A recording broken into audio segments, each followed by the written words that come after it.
is the story of a bad math student. We've all had that experience of being that student that just doesn't quite get it.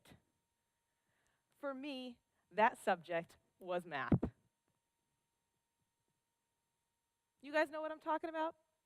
Did you have a subject area that you struggled with when you were in school? Maybe it wasn't math, maybe it was art, maybe it was PE. You're with me, right?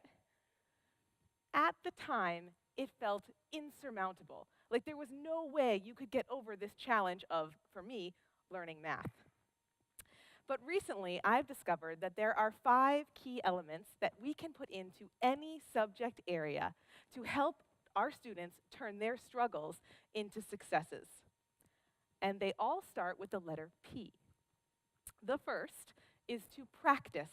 It doesn't have to be a long time, because a little bit goes a long way.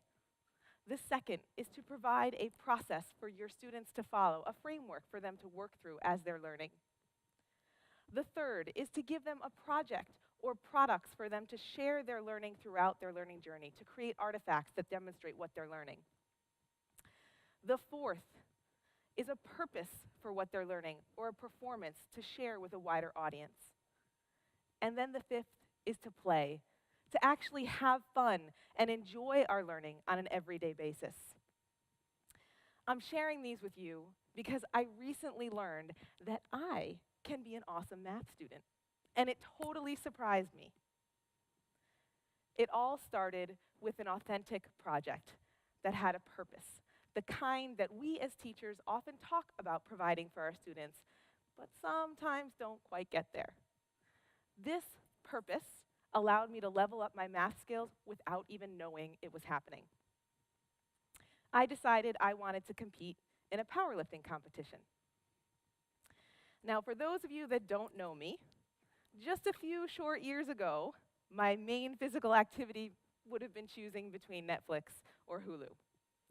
So the idea of competing in an athletic endeavor, let alone one with a weight class, was way out of my comfort zone. But I decided to give it a try anyway, and I registered for a competition in my home state of Connecticut, and I gave myself 6 months to prepare. During that time, I decided I wanted to cut 10 kilos of weight so that I could compete in the lighter weight class. That was going to be my biggest challenge, not to lose my strength while cutting weight. And I did it. In 6 months, I went from 65-ish kg to 55-ish kg. And at the same time, I added 10 kilos to my lifting total. During this time, I had no idea I was using any math at all. I was never even thinking about math. But in retrospect, I realized I learned quite a bit. For example, when I started this journey, my math was so bad that I actually struggled sometimes to calculate the weight of the barbells and the plates as I was lifting. I needed to lift 50 kilos, but I couldn't figure out how many plates that took.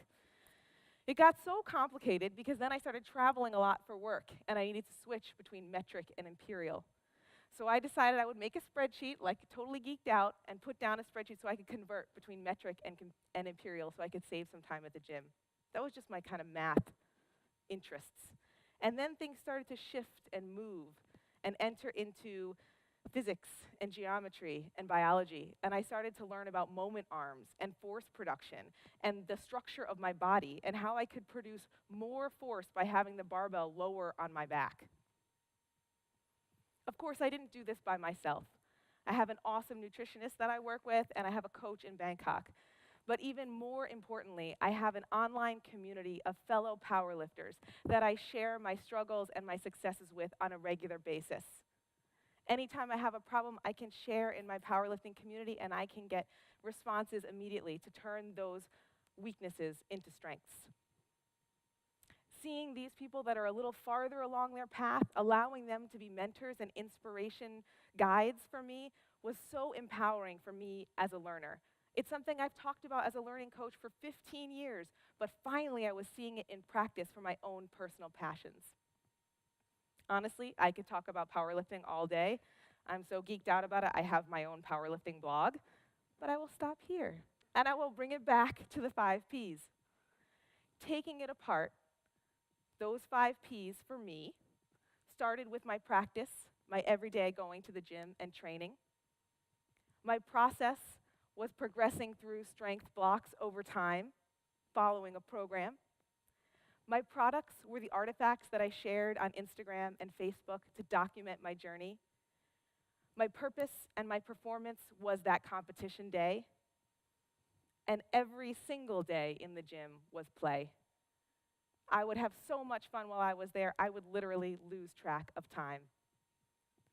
This is just my personal example of following my passion.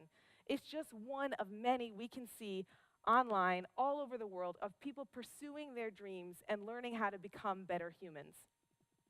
This happens naturally when it's something we're engaged in and we're passionate about. But if we can take those pieces apart and we can analyze them, we can bring them to any subject area and help our students be those empowered and engaged learners that we want them to be. Thinking about your subject area, can you take these 5 Ps and ignite that spark that's just waiting to be lit in that student in your classroom that doesn't quite get it yet, and help turn all of us into awesome math students, just like me? Thank you.